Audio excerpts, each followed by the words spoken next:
Hey John, my name is Zach Crane. I'm 14 years old, and I had a question about one of the pitches I throw. I throw a two-seam fastball, and I don't get a lot of movement on it.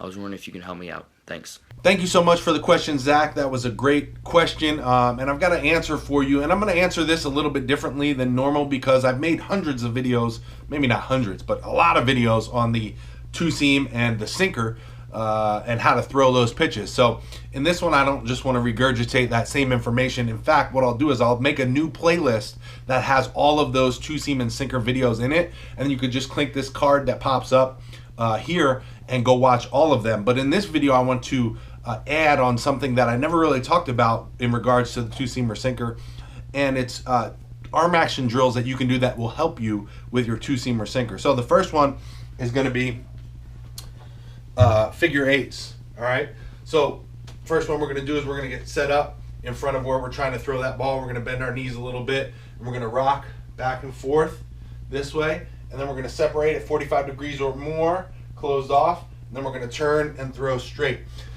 The reason why this drill works so good for the two-seam or the sinker is because we're really working on our pronation.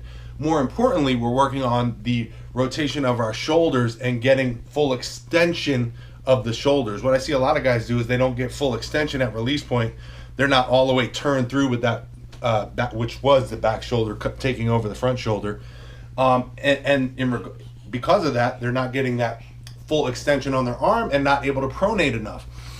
And the pronation is just that turn of the wrist and the arm, but it happens easier when you get that full extension of that back shoulder. So for example, if I'm just here at my release point, it's a lot harder for me to get inside this ball than if my shoulder was fully extended. It makes it a lot easier for me to get that extension and turn in, okay? So it's not just pronation, but it's also extension of the shoulder, the throwing shoulder, okay?